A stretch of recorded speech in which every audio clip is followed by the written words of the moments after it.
दोस्तों, क्या आप जानते हैं 2019 में जब कुंभ का मेला लगा था तो भारत के कुंभ मेले ने एक वर्ल्ड रिकॉर्ड बनाया था एक जगह पर एक बार में इतने सारे लोग इकट्ठा होने के मामले में। जब प्रयागराज के इस भीड़ को सैटेलाइट से देखा गया तो दुनिया चौंक रह गई कि एक जगह पर इतना भीड़ कैसे हो सकता है।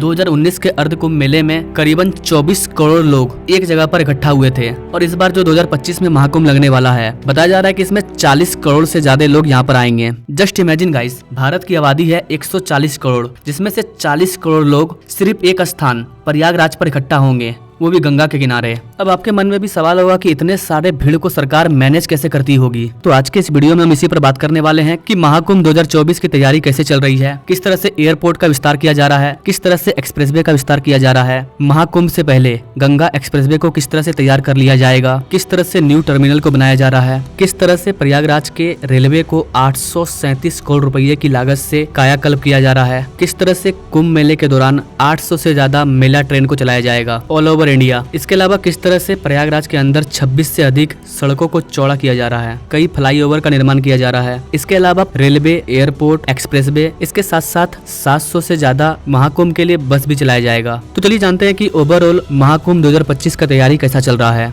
नमस्कार दोस्तों, मैं विकास और आप देख रहे हैं ऑल इंडिया अफेयर्स। कुंभ के साथ न जाने कितनी यादें जुड़ी हुई हैं मेरा तो बचपन ही बीता है प्रयागराज में। सुबह सुबह 4 बजे उठ के पहुंच जाते थे हम वहाँ संगम में स्नान करने। पहले त्रिवेणी की मिट्टी को शरीर पर लगाया, फिर लगाई डुबकी। अब मंत्र वंत्र पता नहीं होते थे, पर होठों से बुदबुदाते जरूर थे।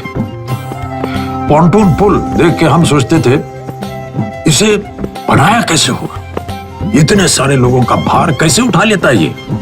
अब बड़े होते उसका साइंस समझ में आया। सचमुच अद्भुत होता है कुंभ। गाइस, सबसे पहले तो मैं आपको बता दूं कि इतने सारे जब लोग यूपी में आएंगे तो वो अपने पैसे को खर्च करेंगे, जिससे यहाँ के हर एक वर्ग के लोगों को, चाहे वो किसी भी धर्म का हो, उसको फायदा होना ही होना है। चाहे वो ऑटो रिक्शा वाला हो, दुकानदार हो, पान दुकान वाला ही क्यों ना हो, सबको फायदा होने वाला है। और ओवरऑल यूपी की जो इकोनॉमी है वो भी ग्रो करेगी। यही कारण है कि यूपी गवर्नमेंट अपने 2024 के बजट में 2500 करोड़ रुपया महाकुंभ की तैयारी में खर्च कर रही है, अलग अलग चीजों को डेवलप करने में। एक्सपर्ट्स के मुताबिक बताया जा रहा है कि करीबन 40 करोड़ लोग महाकुंभ में आएंगे और ये जो कुंभ है ये 45 दिन तक चलने वाला है, यानी कि हर दिन वहाँ पर आपको 3 से 4 करोड़ लोग देखने को मिल सकते हैं। और इतने सारे श्रद्धालुओं के लिए 23 अलग अलग सेक्टर में काम किया जा रहा है, क्योंकि इतने सारे लोग एक ही जगह पर गंगा स्नान तो नहीं करेंगे। इसको टोटल 23 सेक्टर में बांटा गया है, जिसमें कि 3700 हेक्टेयर की भूमि में मेला को बसाया जाएगा। कई कथावाचक मौजूद होंगे जो कि कथा करेंगे, लोगों के खाने पीने, सोने, शौचालय का व्यवस्था होगा, बहुत सारी चीजों का फ्री सेवा होगा। अगर अभी भी आपको लग रहा है कि ये कोई छोटा मोटा कुंभ है, तो आप इसका अंदाजा इस बात से लगा सकते हैं कि इस महाकुंभ को हैंडल करने के लिए, सिक्योरिटी प्रदान करने के लिए 20,000 सिक्योरिटी गार्ड होंगे और इस पूरे संगम को साफ सुथरा रखने के लिए 22,000 से ज्यादा सुरक्षा कर्मचारी होंगे। इसके अलावा कई एनजीओ अपना सेवा प्रदान करेंगे। ओवरऑल 1 लाख से ज्यादा तो सिर्फ वर्कर की संख्या है जो कि इस महाकुंभ में अपना सेवा प्रदान करेंगे। ना अभी आपने देखा अमिताभ बच्चन ने जिस पुल के बारे में बोला उसको पॉन्टून ब्रिज बोलते हैं। इसे यात्रियों के सुगम आवागमन के लिए बनाया जाता है और इस बार इस तरह के टोटल 25 पुल को बनाया जाएगा। इस पूरे परिसर में 70,000 से ज्यादा स्ट्रीट लाइट को लगाया जाएगा और इतने सारे लाइट इतनी भीड़ में जब इसको सैटेलाइट व्यू से देखा जाएगा तो इसका जो व्यू निकल करके आएगा वो काफी अमेजिंग होगा। पूरी दुनिया में इतनी ज्यादा भीड़ कहीं पर इकट्ठा नहीं होती है। 40 करोड़ तो किसी देश की आबादी तक नहीं है, चाइना जैसे कुछ बड़े देश को छोड़ करके। पाकिस्तान को ले लीजिए, पाकिस्तान की आबादी 22 करोड़ है और पाकिस्तान की जितनी आबादी है उससे ज्यादा लोग 2019 के महाकुंभ में प्रयागराज स्नान करने के लिए आए थे। अगर प्रयागराज के एयरपोर्ट टर्मिनल की बात करें तो गैस यहाँ पर नया टर्मिनल का निर्माण किया जा रहा है, जो कि पुराने वाले से 1.5 गुना ज्यादा बड़ा है। जो पुराना वाला टर्मिनल बिल्डिंग था वो 6700 स्क्वायर मीटर में फैला था, जबकि न्यू टर्मिनल 9500 स्क्वायर मीटर के एरिया में फैला हुआ है। इसके बनने के बाद प्रयागराज एयरपोर्ट टर्मिनल की कैपेसिटी 850 पैसेंजर की हो जाएगी पर आवर। इसके अलावा न्यू टर्मिनल के साथ साथ 4 एरो ब्रिज को भी बनाया जा रहा है, 15 एयरक्राफ्ट के लिए एप्रोन भी बनाया जा रहा है। बताया जा रहा है कि इस साल के अंत तक ये सारा चीज तैयार हो जाएगा और इस एयरपोर्ट की कैपेसिटी 2.5 से 3 गुना बढ़ जाएगी। अगर एक्सप्रेसवे की बात करें तो इस कुंभ के पहले गंगा एक्सप्रेसवे को तैयार किया जा रहा है। गंगा एक्सप्रेसवे उत्तर प्रदेश की सबसे लंबी एक्सप्रेसवे है इस एक्सप्रेसवे के बारे में मैंने पूरा डिटेल इस वाले वीडियो में बताया था। आई बटन पे क्लिक करके या डिस्क्रिप्शन में इसका लिंक है, वहाँ पर जाकर के आप देख सकते हो। इसका लेटेस्ट अपडेट यही है कि महाकुंभ 2025 से पहले इसको तैयार करने का टारगेट रखा गया है और खासकर प्रयागराज वाले एरिया में जो गंगा एक्सप्रेसवे गुजरेगा उसको पूरा तरह से तैयार कर लिया जाएगा 2025 महाकुंभ के पहले। यहाँ पर आपको बता देगा इसकी ये जो गंगा एक्सप्रेसवे है इसको बनाने का डिसीजन 2019 अर्थ कुंभ के दौरान ही लिया गया था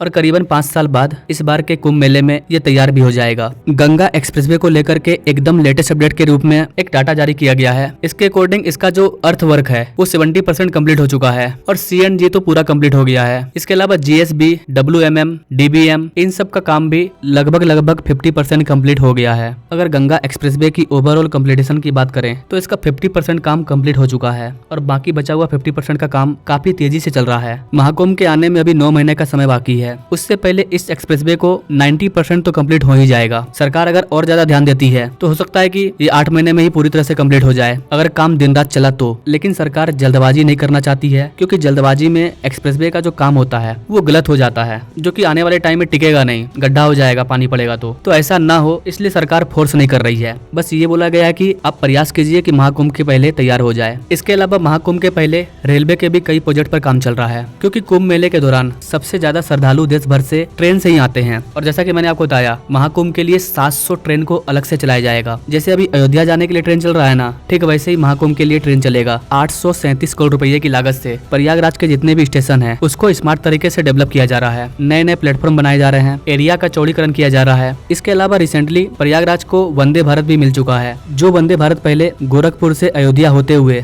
लखनऊ तक जाती थी उसी वंदे भारत का विस्तार प्रयागराज तक कर दिया गया है। अगर बात करें कि महाकुंभ कब है तो गैस ये 13 जनवरी को स्टार्ट होगा और 26 फरवरी तक चलेगा। इस महाकुंभ में देश विदेश से करोड़ों श्रद्धालु आएंगे और इन श्रद्धालुओं को दिक्कत ना हो इसके लिए सेंट्रल गवर्नमेंट और स्टेट गवर्नमेंट दोनों मिलकर के काम कर रही है। इसके अलावा कई NGO हैं जो खुद का सेवा प्रदान कर रहे हैं। अगर प्रयागराज सिटी के अंदर की बात करें तो वहाँ पर भी सड़कों का चौड़ीकरण किया जा रहा है। प्रयागराज शहर के टोटल 26 सड़कों को पूरी तरह से डेवलप किया जा रहा है। सिर्फ प्रयागराज के अंदर इंफ्रास्ट्रक्चर को और डेवलप करने के लिए 260 से ज्यादा प्रोजेक्ट पर काम चल रहा है। कुंभ मेले के दौरान सुरक्षा, लाइट, कैमराज, ड्रोन, यहाँ तक कि सैटेलाइट से भी नजर रखा जाएगा। प्रयागराज में जितने भी हॉस्पिटल है उसकी भी कैपेसिटी को बढ़ाया जा रहा है। तो ओवरऑल देखा जाए तो 2025 के महाकुंभ की तैयारी काफी जोर शोर से चल रही है। मैंने आपको जितने भी अपडेट बताया ये कुछ बड़े अपडेट थे। इसके अलावा भी कई चीजों पर काम चल रहा है जिसको सिर्फ एक वीडियो में कवर करना इतना आसान नहीं होगा। बट आई होप कि आपको मोटा मोटी जानकारी मिल गया होगा कि महाकुंभ का तैयारी कैसा चल रहा है। बाकी आप इस महाकुंभ के बारे में क्या कहना चाहेंगे? क्या 2025 के महाकुंभ में आप भी डुबकी लगाना चाहेंगे? कमेंट करें और वीडियो पसंद आया तो अपने दोस्तों और फैमिली तक जरूर शेयर करें। चैनल को सब्सक्राइब करें या ना करें लेकिन वीडियो में जय हिंद जरूर लिखें। As a Indian. No thanks for watching. मिलते हैं अगले वीडियो में एक नई जानकारी के साथ। तब तक के लिए जय हिंद।